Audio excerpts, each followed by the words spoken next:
వినరమ్ము యేసునాథుడనా మనవినిప్పుడు, వినరమ్ము యేసునాథుడనా మనవినిప్పుడు.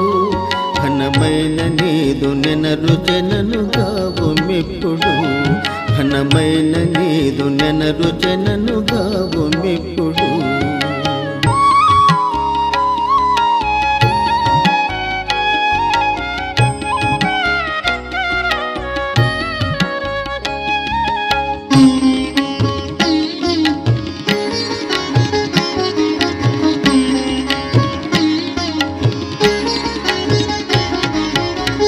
ఎక్కడిద్దరు ముగ్గురు నీ యొక్క పేరటన్, ఎక్కడిద్దరు ముగ్గురు నీ యొక్క పేరటన్.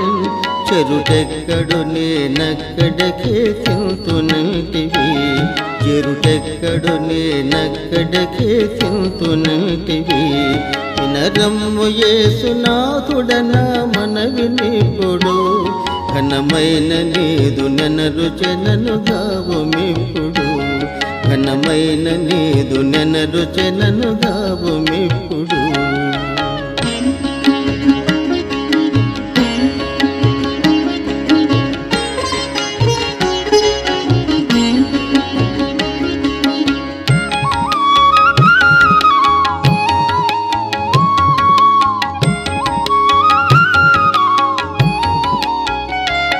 మరి ఎవరు దిక్కు ధరణిలోన వేరు లేరుగా, మరి ఎవరి దిక్కు ధరణిలోన వేరు లేరుగా. దుర్నరులకెల్ల తెరువు దిల్పినావు నీవెగా, దుర్నరులకెల్ల తెరువు దిల్పినావు నీవెగా. వినరమ్ము యేసునాథుడనా మనవినిప్పుడు, ఘనమైన నీదు నెనరు జనను గావుమిప్పుడు, ఘనమైన నీదు నెనరు జనను గావుమిప్పుడు.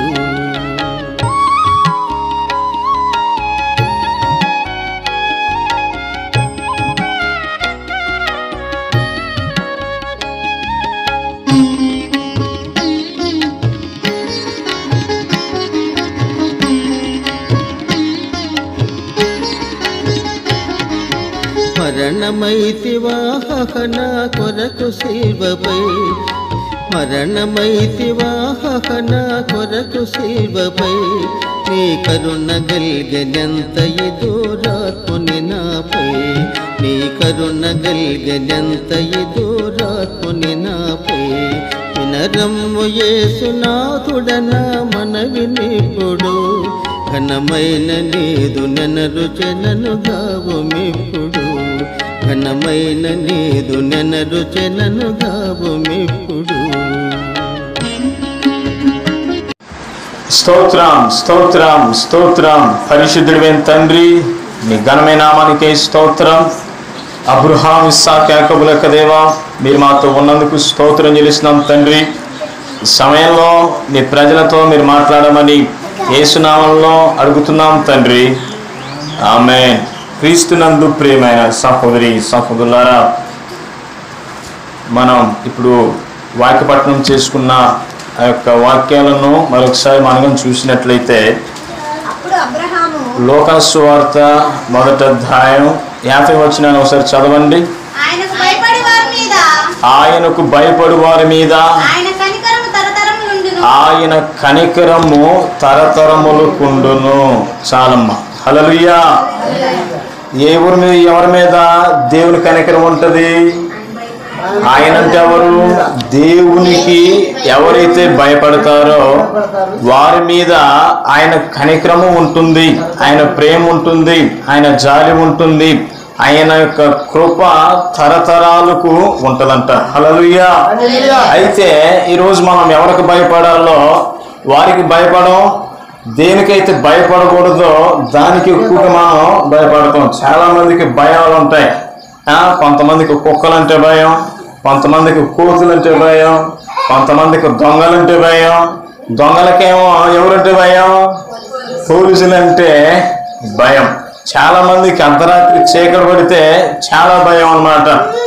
దేవుని బిడ్డలారా, ఈరోజు ఈ భయాల గురించి కాదు కానీ దేవుడు నన్ను చూస్తున్నాడు, నా అంతరంగాన్ని చూస్తున్నాడు, నేను చేసే ప్రతి పనిని దేవుడు చూస్తున్నాడు అన్న దానికి నీవు ఆయనతో నువ్వు కనెక్ట్ అయి ఉన్నట్లయితే దేవుని బిడ్డలారా, ఎప్పుడైతే ఆయన సన్నిధానంలో నువ్వు నిందారహితంగా నడుస్తావో అప్పుడు ఆయన యొక్క భయం అనేది మన యొక్క హృదయంలోనికి వస్తుంది. అప్పుడు దేవుని యొక్క కనికరము మన మీద, మన కుటుంబాల మీద నిలుస్తాయి. దయచేసి ఎవరు అరవకండి, మా కాసేపు అరవకండి బాబు. చిన్నపిల్లలు దయచేసి అరవద్దు, లేదంటే మీకు ఏమైనా పనులు ఉంటే బయటికి వెళ్ళి చేసుకుని మంచి బిజీగా ఉంటారు. హల్లెలూయా. దేవుని బిడ్డలారా గమనించండి, మనము ఎవరికైతే భయపడాలో వారికి మనం భయపడం. దేవుడు నన్ను చూస్తున్నాడనేసి మనం కానీ భయపడినట్లయితే ఆయన యొక్క కనికరము మన మీద తరతరాల వరకు ఉంటుంది. ఆ దేవుని దయ మన మీద ఉండాలంటే దేవుని మనం ఏం చేయాలి? భయభక్తులు కలిగి ఉండాలి. భయపడమంటే చూసి గసగసం అనటం కాదండి. ఇదిగో ప్రజలలో ఉన్నప్పుడు జనం కళ్ళన్నీ మన మీద ఉంటాయి. మనము ఎక్కువగా ఎవరికి పడతాం? భయపడతాం, మనుషులకు భయపడతాం ఎక్కువ, అవునా కదా? ఏదైనా తప్పు చేస్తే నన్ను తిడతాడేమో అనేసి వారికి భయపడతాం, మన సెల్ఫ్ మనం కాపాడుకుంటాం. కానీ ఒంటరిగా ఉన్నప్పుడు దేవుడు మన హృదయాన్ని చూస్తాడు. నువ్వేవైతే ఆలోచన చేస్తావో, ఏ చెడ్డ తలంపులైతే నువ్వు ఆలోచన చేస్తావు, ప్రతిదీ ఆయన ఏం చేస్తాడు? మనల్ని పసిగడతాడు. నేను పరున్నప్పుడు నీవు నీ ఆలోచన నన్ను ఏం చేస్తుంది అంట గమనిస్తుంది అని దావీదు మహారాజు అంటాడు. నేను ఎక్కడికి వెళ్ళినా, ఆకాశంకి ఎక్కిపోయినా, పాపంలోనికి దిగిపోయినా, సముద్ర మట్టంలోని కడుగులో పోయి చూసినా సరే నీ కన్ను నన్ను ఏం చేస్తున్నాయి? చూస్తున్నాయి. మరి ఎంత పాపం చేస్తూ ఎంత తప్పుడుగా మనం నడుస్తున్నా కానీ దేవుడు మనల్ని ఎందుకని క్షమిస్తున్నాడంటే ఆయన ప్రేమ కలిగిన వాడు. హల్లెలూయా. ఆయన వెంటనే శిక్షించాడు. మన పాపము పండు తర్వాత కంప్లీట్ గా పీకేస్తాడు. రోమన్ క్యాథలిక్ బైబిల్లో ఒక అద్భుతమైన మాట ఉంటది. దేవుడు ఎవరిని శిక్షిస్తాడంటే తనకిష్టమైన కుమారుని వెంటనే ఆయన శిక్షిస్తాడు.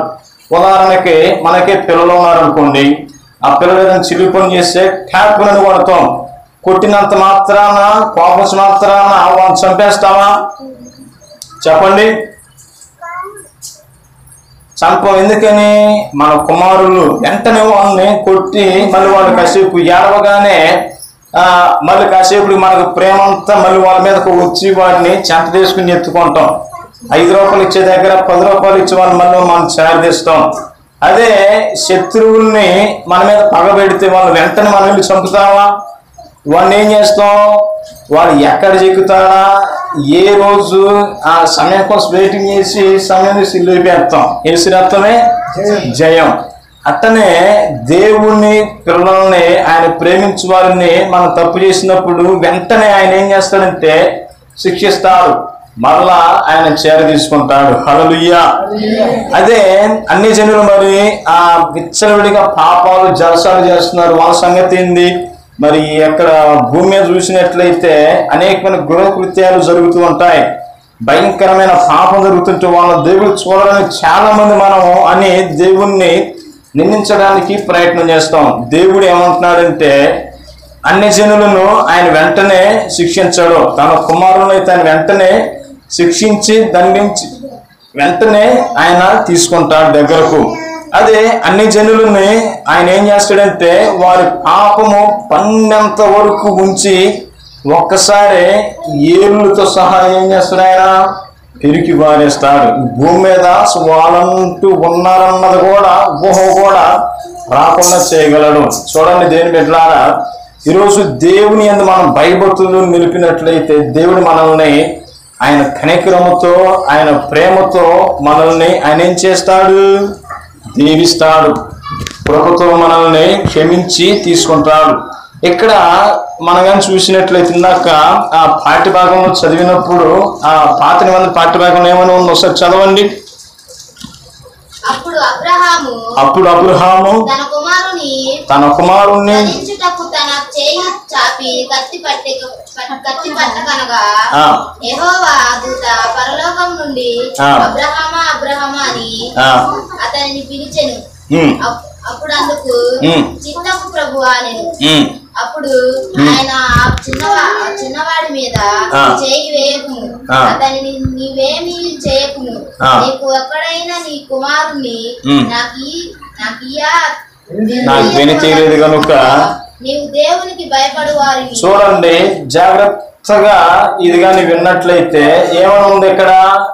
నీ కుమారుణ్ణి నాకు ఇయ్యడానికి వెనతీయలేదు కనుక ఇన్ని విషయంలో నీవు దేవునికి భయపడువాడు అని తెలుసు. చాలు. హల్లెలూయా. చూడండి అబ్రహాం ఎవరికి భయపడుతున్నాడు? దేవునికి భయపడుతున్నాడు. ఎందు నిమిత్తం అంటే దేవుడు ఒక అర్పణను కోరాడు. ఆ అర్పణ అది ఆయన పరిశోధించడానికే గాని ఆయనను నరబలి కోరు దేవుడు కాడు. మనందరికీ ఈ యొక్క ఉదాంతం మనకి చిన్నప్పటి నుంచి వింటాం. చెప్పబడబడుతున్న ఈ యొక్క వాక్య సందేశం అనేది ప్యాటర్న్ ఒకటే అయినా పరిశుద్ధాత్మ దేవుడు మనల్ని 100 రకాలుగా 100 కోణాల నుంచి మనతో మాట్లాడతాడు. హల్లెలూయా. ఇదే వాక్య భాగాన్ని మా సంఘంలో దరిదాపు 4-5 వారాలు చెప్పాను. ఈరోజు ఇదే వాక్య భాగాన్ని తీసుకొని మళ్ళా కొత్త కోణంలో మీతో నేను మాట్లాడబోతున్నాను. హల్లెలూయా. చెప్పిన వాక్యము ఇక్కడ చెప్పిన వాక్యం చూడండి, చెప్పను. దేవుడు మనల్ని నడిపిస్తాడు. హల్లెలూయా. ఎవరికి ఏది అవసరమో అది ఇస్తాడు. అయితే దేవుని బిడ్డలారా ఇక్కడ కానీ మనం కానీ చూసినట్లయితే ఏమని ఉంది? ప్రభు ఒక దూత ఏమంటుంది? అబ్రహామా, నీ ఒక్కడైన నీ కుమారుణ్ణి నాకు వెనతిరగలేదు కనుక ఇందు మూలాన స్పష్టంగా చెప్పాలంటే నీవు దేవునికి భయపడువాడు అని తెలుసుచున్నది. హల్లెలూయా. మన క్రైస్తవ జీవితంలో దేవుడు మనల్ని అందరిని ఆశీర్వదిస్తాడు. ఆయన పక్షపాతి దేవుడు కాదు. ఆయన అందరినీ ఈక్వల్గా ఆయన చూస్తాడు. కానీ మనం ఎందుకని ఆశీర్వాదాలను మనం పొందుకోలేకపోతున్నాం? ఆశీర్వాదాలను ఎందుకని మనము చూడలేకపోతున్నాం? ఉన్నత స్థితికి ఎందుకని రాలేకపోతున్నాం అంటే దేని ద్వారా దేవుడు మనకు పెట్టే కొన్ని పరీక్షల్లో మనమేమవుతున్నాము? ఫెయిల్ అవుతున్నాం. అమ్మాయి, నేను ఎవరి అమ్మాయి? కూర్చో. దయచేసి ఎవరు లేదా బయటికి వెళ్ళాడుకో.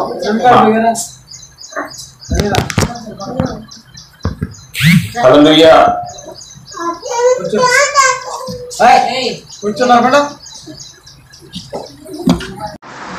హల్లెలూయా.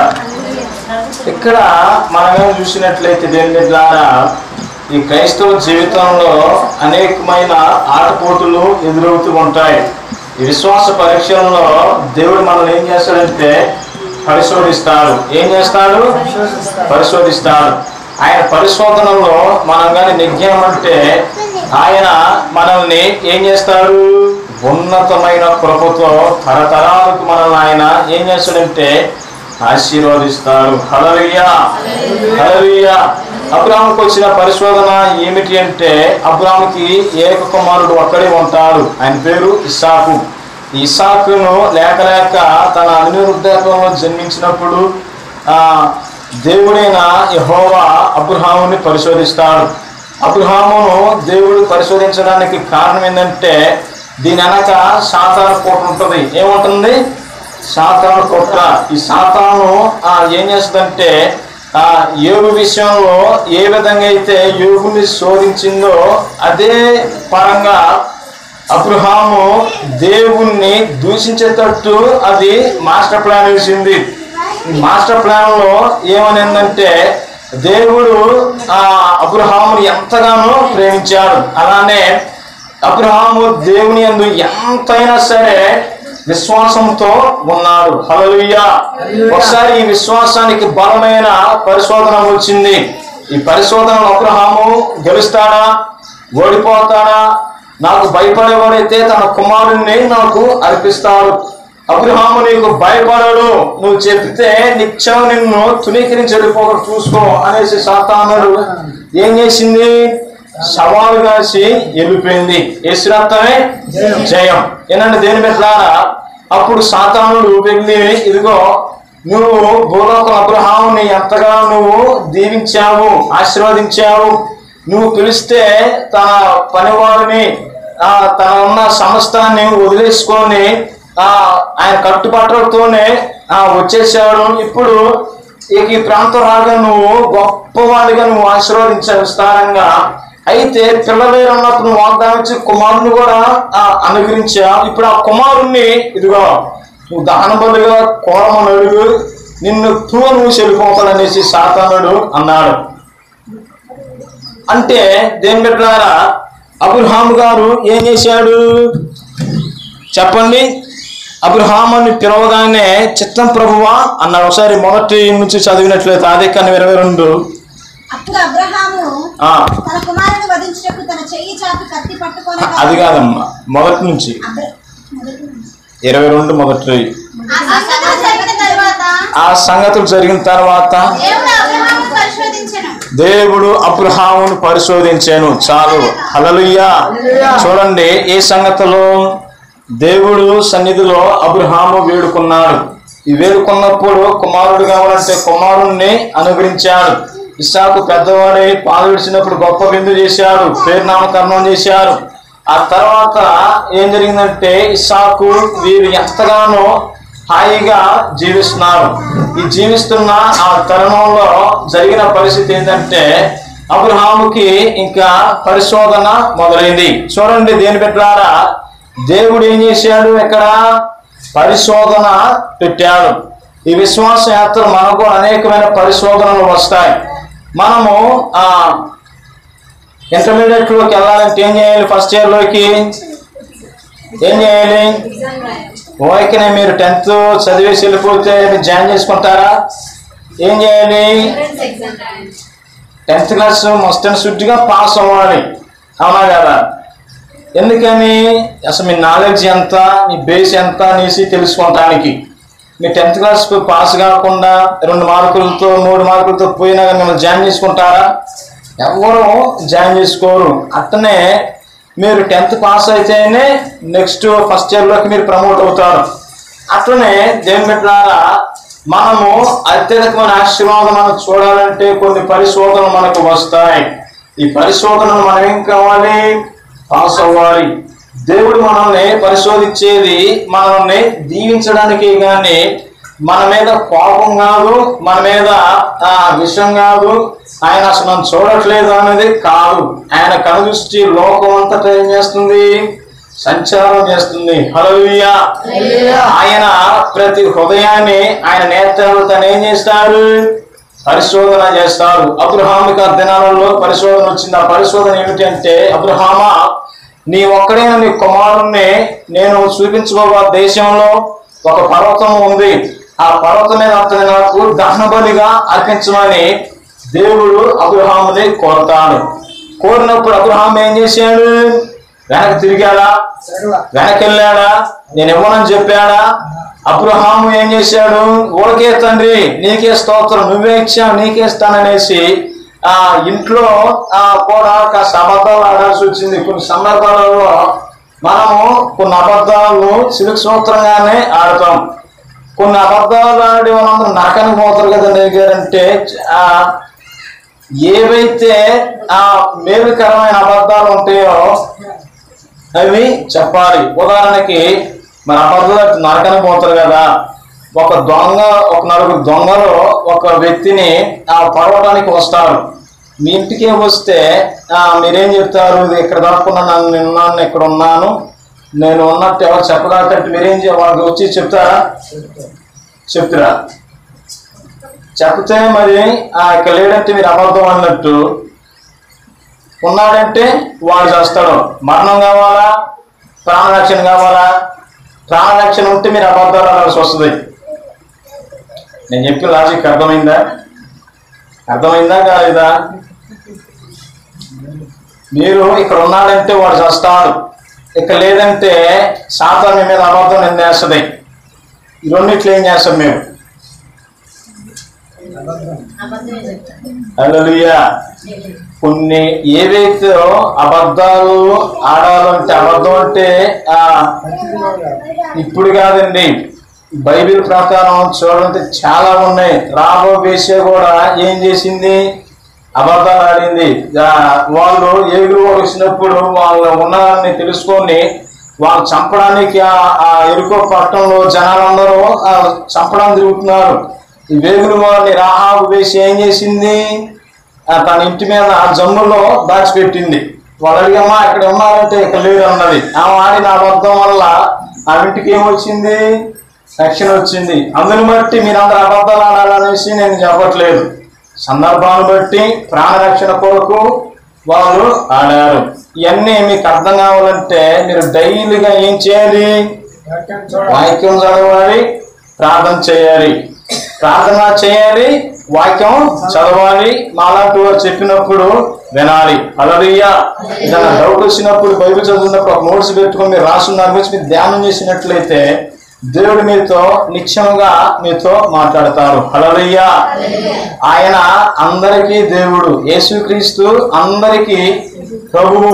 ఆయన పాస్టర్తోనే కాదు మీతో ఎక్కువగా మాట్లాడతారు. హల్లెలూయా. అయితే దేవుని బిడ్డలారా, ఈ పరిశోధనలో భయంకరమైన సమస్య వచ్చింది. అబ్రహాము గారు మరి శారమ్మతో మాట్లాడారు. మరి ఇస్సాకి వయసు వచ్చింది. మరి తన తాతగారింటి దగ్గరికి తనకి దేవుని గురించి యాచకత్వం వహించి నియమాలను తెలపాలి. ఇప్పుడు మనమైతే దేవునికి బలులను అర్పిస్తున్నాం. మరి భవిష్యత్తులో మనం చనిపోతే ఇస్సాకు కూడా దేవుణ్ణి తీసుకుని రావాలి. హల్లెలూయా. దేవుణ్ణి తెలుసుకోవాలంటే ఏం చేయాలి? మరి బలులను అర్పించాలి. దినాలలో ఏం చేసేవారంటే, ఇప్పుడు మనకు ప్రార్థన చేస్తుంటే దేవుడు మన ముందుకు వచ్చేవాడు. ఆ దినాలలో దేవుడు మన దగ్గరికి రావాలంటే ఒక బలిపీఠం కట్టి ఆ బలిపీఠం మీద గొర్రె పొట్టేలను వధించాలి. అప్పుడు ఆ గొర్రె పిల్ల మాంసాన్ని దహించడానికి ఆకాశం నుంచి దేవుని యొక్క అగ్ని వచ్చి వాటిని దహించి వేసేది. హల్లెలూయా. హల్లెలూయా. అప్పుడు దేవుడు వచ్చి ఆ యొక్క దర్శనంలో వారితో మాట్లాడి వెళ్ళిపోయే సమయం. మరి ఇస్సాకు కూడా అలాంటి యాచక ధర్మాలు నేర్పడానికి తమ పితరుల ఇంటికి తీసుకునడానికి శారాతో అబద్ధం ఆడాల్సి వచ్చింది.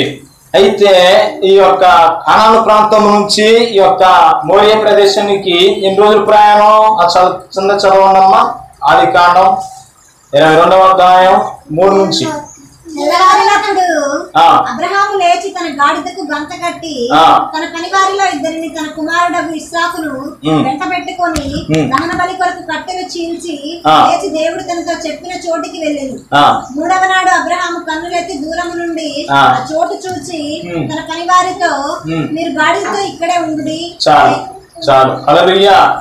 ఎన్ని దినాలంట? 3 దినాలు. ఇక్కడ ఇస్సాకు ఎవరికి సాదృశ్యం అంటే యేసు ప్రభుల వారికి సాదృశ్యం. గుర్తుపెట్టుకోండి, యేసు ప్రభుల వారు చనిపోయిన దినాన లేచాడు, 3వ దినాన లేచాడు. ఈ కానాను నుంచి మోరియా ప్రదేశం ఎన్ని రోజులు ప్రయాణం? 3 రోజులు ప్రయాణం. మీరు జాగ్రత్తగా మీకు ఇది అర్థం చేసుకుంటే మీరు ధన్యులే. అయితే దేని బిడ్డలారా, ఇక్కడ కానీ చూసినట్లయితే ఇస్సాకు ఎవరికి సాదృశ్యంగా ఉన్నారంటే యేసు ప్రభువు వారికి సాదృశ్యంగా ఉన్నారు. అబ్రహామును ఎప్పుడైతే నీ కుమారుని దహనబలిగా ఇయ్యమని కోరిండో ఆ సమయమందే మనసులో ఇస్సాకుని దేవునికి ఇచ్చేశాడు. హల్లెలూయా. హల్లెలూయా. ఈ బిడ్డ నా బిడ్డ కాదు, ఇంకా దేవుని బిడ్డ.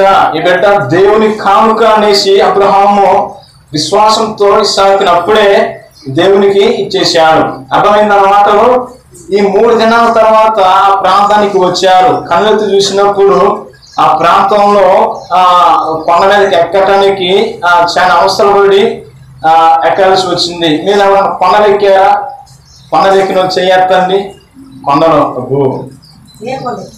ఏ కొండ ఎక్కారు? మన వనభోజనాలకి ఈ కొండలు కాదండి, పర్వతాలు ఎక్కారా? హల్లెలూయా. అయితే దేని మీద నేను బెల్లంకొండ ఎక్కాను ఒకసారి. బెల్లంకొండ అటు ఫిరింపురం కొండ. నేను విజయవాడలో చదువుకున్నప్పుడు అప్పుడప్పుడు బురద కొండ కూడా ఎక్కేవాడిని. ఏదో జస్ట్ టైం పాస్ కి మొక్కుబడి కాదండి. హల్లెలూయా. దేని మీద ఈ కొండలు ఎక్కినప్పుడు ఎంతగానో మనకి అవసరం పడుతూ ఉంటాం. ఒకసారి బెల్లంకొండ ఎక్కినప్పుడు కన్ఫ్యూజ్ అయ్యాం ఫస్ట్ టైం వెళ్ళినప్పుడు. ఆ పాస్ గారు ఏం చేశారంటే, మేము అదే ఫస్ట్ టైం ఒక 3 years బ్యాక్ ఏం జరిగిందంటే, మెట్లు దారి ఇటు లెఫ్ట్ సైడ్ ఉన్నాయి.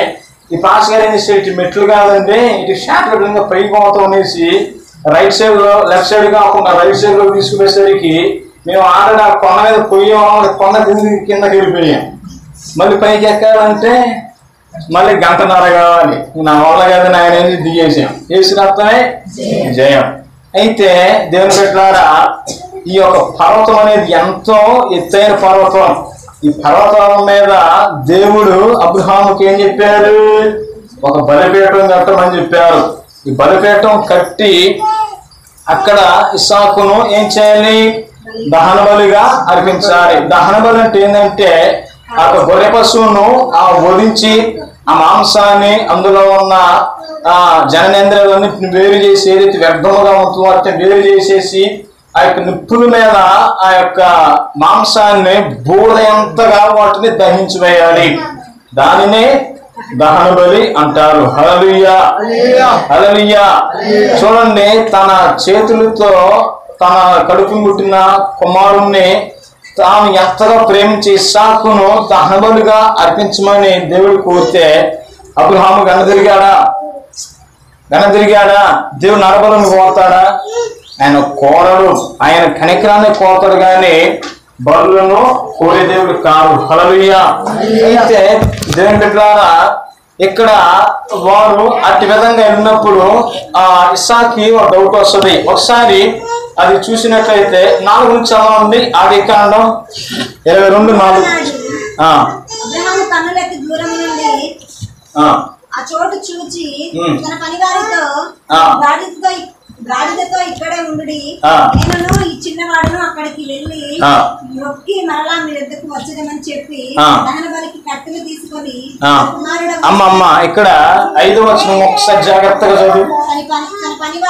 తన పనివారితో గాడిదతో ఇక్కడే ఉండి, నేను ఈ చిన్నవాడును అక్కడికి వెళ్ళి దేవునికి మొక్కి మరలా మీ వద్దకు వచ్చేదమని. ఆగండి. వస్తానని చెప్పిండా, వచ్చేదమని చెప్పిండా? కొంచెం వాళ్ళు సైలెంట్ చేయండి, అరవద్దు. లేదంటే కాసేపు బయటికి వెళ్ళడుకోండి, పర్లేదు. హల్లెలూయా. ఇక్కడ మనగా చూసినట్లయితే అబ్రహాము ఏం చేసింది తన పనివారితో, ఇదిగో నేను దేవునికి మొక్కి వస్తానని చెప్పిండా, వచ్చేదమని చెప్పిండా? ఏ వచనం చెప్పాడా, బహువచనం చెప్పాడా? బహువచనం. అంటే వస్తాము అంటే 2 లేదా 3, అంతమించి ఎక్కువ. వస్తానంటే ఒక్కడే. మరి ఇక్కడ ఇస్సాకు దహన బలిగా అర్పించాలి. మరి ఇస్సాకు చనిపోతే మరి అబ్రహాము ఒక్కడే కదా కిందకు వచ్చేది. వస్తామని ఎందుకు చెప్పాడు అంటే, మీరు జాగ్రత్తగా పరిశీలించినట్లయితే దేవుని బిడ్డలారా, అబ్రహాము యొక్క విశ్వాసం ఏందో చెప్పండి. ఇవన్నీ ఓకే. అబ్రహాం యొక్క బలమైన విశ్వాసం ఏంటి? కాదు, చెప్పాలి. మీరు చెప్తుంటే మీకు కాదు. అబ్రహాం యొక్క బలమైన విశ్వాసం ఏమిటి? అవును, దయచేసి చంపేసి మరి ఒక్కడే కదా వచ్చేది ఎందుకన్నాడు? చెప్పండి. హల్లెలూయా, హల్లెలూయా. ఆ సమయం ముందు ఇస్సాకుని దహన బలిగా అర్పించిన ఇస్సాకు శరీరం అంతా బూడిదైపోయినా ఆ బూడిదలో నుండి దేవుడు ఇస్సాకును సజీవంగా మరలా లేపగలడు. హల్లెలూయా, హల్లెలూయా. అర్థమైందా? నా కుమారుని దహన బలిగా అర్పించిన చనిపోయిన నా కుమారుణ్ణి ఆ బురదలో నుండి మరల ఇస్సాకును తిరిగి లేపగలడన్న బలమైన విశ్వాసం అబ్రహాముకు ఉన్నది. ఇలాంటి బలమైన విశ్వాసం ఈ దినాలలో మనకుంటే ఆనాడు జరిగిన అద్భుతాలు ఈనాడు మన తరంలో కూడా జరుగుతాయి. హల్లెలూయా. నమ్ముట నీ వశమైతే నమ్మవానికి సమస్తం సాధ్యం. చూడండి దేని ద్వారా అలాంటి బలమైన విశ్వాసం ఉన్నది. అందుకనే నేనును నా కుమారుడు తిరిగి మీ వద్దకు వచ్చేదమని ఆయన పలికాడు. ఆ కింద లైన్ చదవమ్మా. 6:22 కట్టెలు తీసుకొని తన కుమారుడకు ఇస్సాకు మీద పెట్టి తన చేతితో నిప్పును కత్తిని పట్టుకొని పోయెను. వారిద్దరూ కూడి వెళ్ళుచుండగా ఇస్సాకు తన తండ్రి అయిన అబ్రహాముతో నా తండ్రి అతను పిలిచెను. అందుకు అతడు ఏమి నా కుమారుడా అనెను. అప్పుడు అతడు నిప్పులు కట్టెలను ఉన్నది గాని దహన బలికి గొర్రె పిల్ల ఏది అని అడుగగా అబ్రహాము నా కుమారుడా దేవుడే దహన బలికి గొర్రె పిల్లను చూసుకొనునని చెప్పాను. చాలు. హల్లెలూయా. హల్లెలూయా. ఇక్కడేమో ఏం చెప్పిండు దేవుడు? దేవుడే ఇస్సాకును బలిగా అర్పించమని చెప్పిండు. మరి ఇక్కడేమో అబ్రహాము ఏమంటున్నాడు? దేవుడే చూసుకుంటాడు. మరి ఇస్సాకు ఆ విషయం తెలిస్తే మరి అక్కడి నుంచి పారిపోతాడేమో, భయపడతాడేమో సన్నిధంతో అబ్రహాము ఉన్నాడు. హల్లెలూయా. అబ్రహాముకు తెలుసు మధ్యలో సాతానుగాడు ఇది కుయుత్తని. అబ్రహాముని ఆ ఇస్సాకును తీసుకుని వస్తున్న తరుణంలో అబ్రహాము నువ్వెందుకు ఈ కార్యం చేస్తున్నావు? లేక ఒక్కడు నీకు ముసలితనంలో పుట్టాడు. నువ్వు పిచ్చా మెంట్లా ఎందుకు ఇట్లా నువ్వు చేస్తున్నావు అనేసి సాతాను నుంచి వాడించింది. పక్కకి వెళ్ళిపోన్నాడు. హల్లెలూయా. తర్వాత ఒక నిన్ను వృద్ధుల్లాగా వచ్చి ఒకసారి ఆలోచన చేసుకో, ఈ కుమారుడు చచ్చిపోతే నీకు శాత కాదు, నువ్వు ముసలోడు అయిపోయా, నీ వయసు అసలు 150 సంవత్సరాలు దాటింది. చూసుకో నీ కుమారుడు అసలు నీ కనికరం జాలి దయ ఉన్నారు అసలు నీకు నీ దేవుడికి అనేసి సాతానుడు అబ్రహాముని మూపుతున్నాడు, పక్క పోనాడు. అయితే ఇక్కడ అబ్రహాముకున్న విశ్వాసం ఏంది? ఇస్సాకును అర్పించిన తిరిగి మళ్ళా బతికించగలరు. హల్లెలూయా. మరి ఇస్సాకు కూడా అర్థం కాలేదు. ఇస్సాకే ఆ బలిపీఠం మీద కాసేపట్లో యాగమైపోతున్న సంగతి కూడా ఇస్సాకుకు తెలియదు. అప్పటికి ఇస్సాకు వయసు ఎంతో తెలుసా? అక్షరాలుగా 25 years. ఎంత? 25 సంవత్సరాలు. అంటే అట్లీస్ట్ మంచి యంగబోయే. హల్లెలూయా. అలాంటి భయంకరమైన పరిస్థితుల్లో వారు ఉన్నారు. ఉన్నప్పుడు జరిగిన పరిస్థితి ఏంటంటే ఇస్సాకు డౌట్ వచ్చింది. డాడీ మరి వధించడానికి నిప్పు ఉన్నది, కత్తి ఉన్నది, దహించడానికి కట్టెలు ఉన్నాయి, మరి అర్పించడానికి గొర్రెపిల్ల అనగానే కుమారుడా దేవుడే చూసుకుంటాడు అనేసి చెప్పినప్పుడు జరిగిన పరిస్థితి ఏంటంటే దేవుని బిడ్డలారా, ఇంకా ఇస్సాకుకి అర్థమైపోయింది. ఇక్కడ చూస్తే ఏమీ లేదు, మేమిద్దరం ఈ కొండ మీద ఉన్నాం, మా నాన్న ఎట్లా అంటున్నాడు అని ఇస్సాకుకి కంగారు చేసింది. అయితే తర్వాత ఆ యొక్క రాళ్ళను ఏరుకొని ఆ బలిపీఠాన్ని వారు కట్టారు. కట్టి చక్కగా పేర్చిన తర్వాత ఏమవుతుందంటే తర్వాత ఇస్సాకు వైపు అబ్రహాము చూశాడు. ఇంక ఇస్సాకు సీన్ అర్థమైపోయింది, ఇంక నేనే కాసేపులో చనిపోబోతున్నా అనేసి అనుకొని తన తండ్రిని గట్టిగా కౌలించుకొని ఏడుస్తాడు. తండ్రి నన్ను చంపబోతు అనేసి నేను ఏడవట్లేదు, నువ్వు ఎవరికి ఇస్తున్నావు అంటే జీవం కలిగిన దేవునికి నన్ను సమర్పిస్తున్నావు. హల్లెలూయా. హల్లెలూయా. కావున నేను చనిపోయేటప్పుడు నేను పారిపోతున్నామో అనేసి మొదటగా నా చేతులకు నా కాళ్ళకు తాళ్ళు కట్టేసాయి, నా కన్నులకు గంతలు కట్టేసి అన్నప్పుడు ఇస్సాకుని అట్టి విధంగా చేసి ఇస్సాకు మీద ఆ మెడ వెనక్కి తరిగేసి వెంటనే అతను కత్తి తీసుకొని ఎప్పుడైతే మెడ మీదకి నక్కవే లోపులో వెంటనే దేవుడు మాట్లాడుతున్నాడు. చదవండి ఒకసారి. అబ్రహామా అబ్రహామా అని పిలిచాను. అప్పుడు ఆయన చిన్నవాని మీద చేయి వేయకుము, అతను నీ మీద చేయకుము, నీకు ఒక్కడై ఉన్న నీ కుమారుని నాకు వెనుదీయలేదు, నీకు ఒక్కడై ఉన్న నీ కుమారుని నాకు ఈయన వినదగిన గనుక నీవు దేవునికి భయపడువాడవని ఎందువలన నాకు కనబడుచున్నదే నేను. హల్లెలూయా హల్లెలూయా. చూడండి దేవుని బిడ్డలారా, ఎప్పుడైతే సాక్షాత్తుగా దేవుడే అబ్రాహాం గురించి వాగ్దానం ఇస్తున్నాడా చూడండి. వెంటనే అప్పుడు జరిగిన పరిస్థితి ఏమిటంటే 13లో అప్పుడు అబ్రాహాం పొదలో కొమ్ము తగులుకున్న ఒక పొట్టేలు వెనక తట్టును కనబడేను.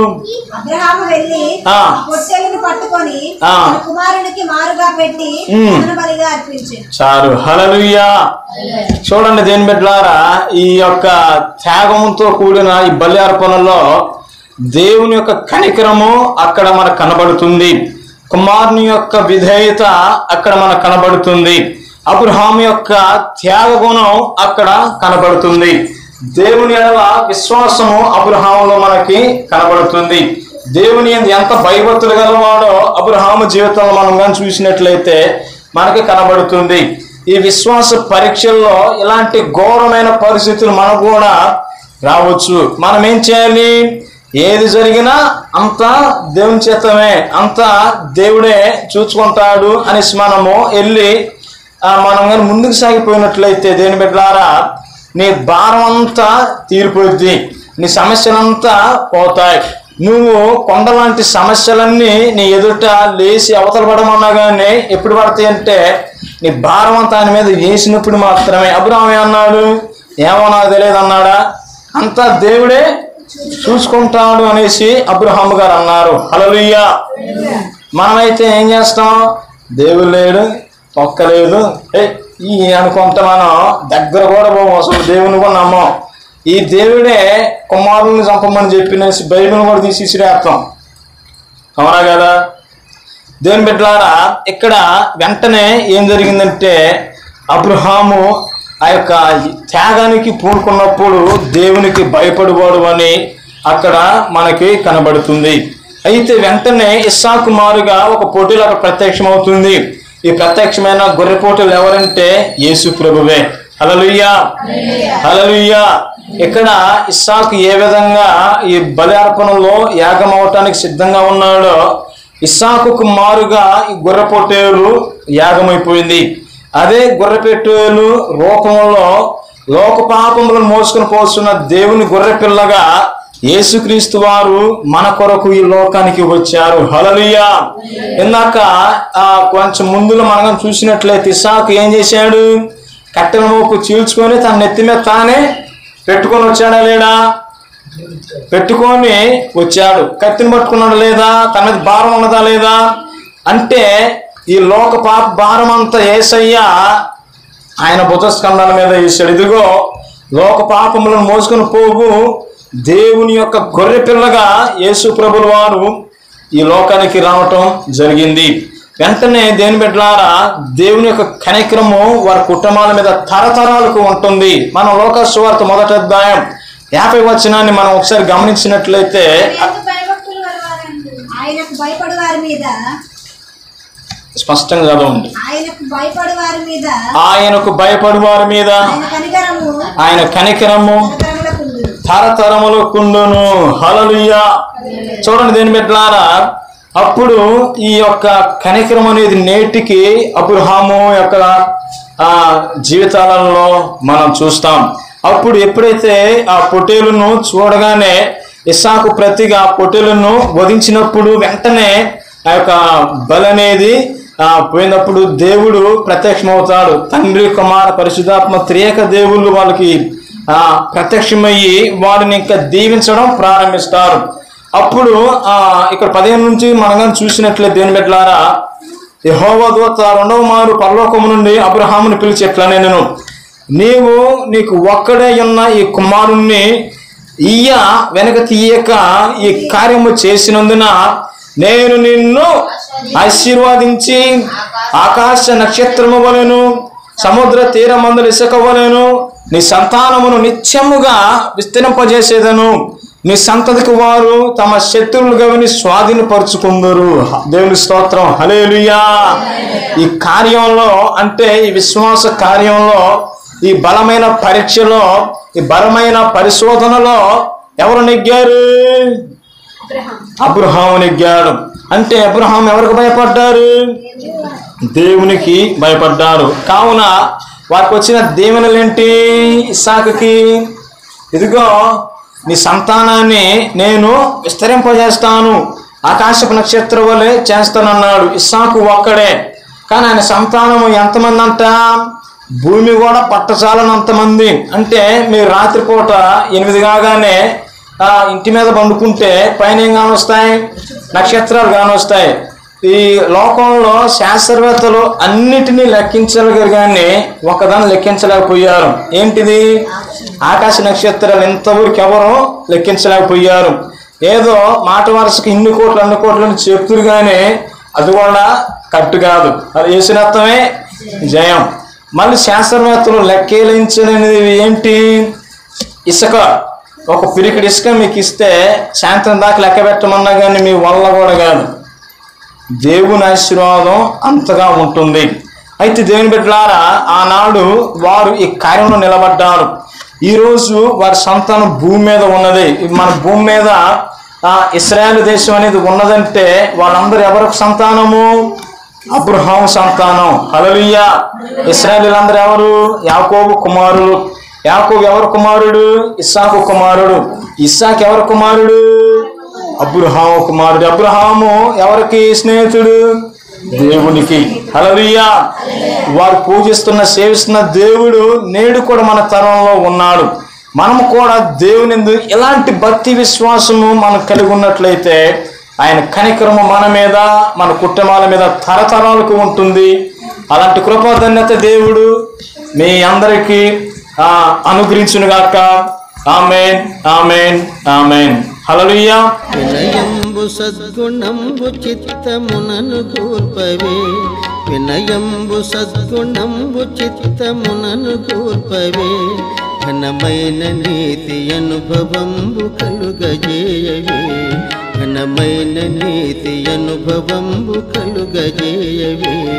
వినరమ్ము యేసునాథుడన మనవి నిప్పుడు, ఘనమైన నీదు నెనరుచెనను గావుమిప్పుడు, ఘనమైన నీదు నెనరుచెనను గావుమిప్పుడు.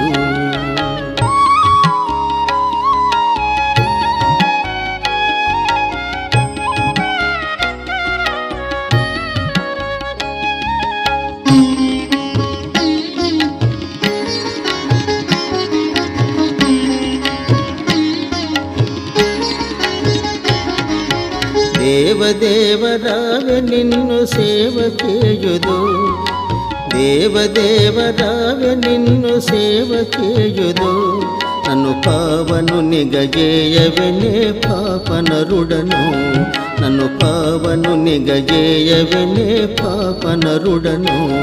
వినరమ్ము యేసునాథుడన మనవి నిప్పుడు, ఘనమైన నీదు నెనరుచెనను గావుమిప్పుడు, ఘనమైన నీదు నెనరుచెనను గావుమిప్పుడు.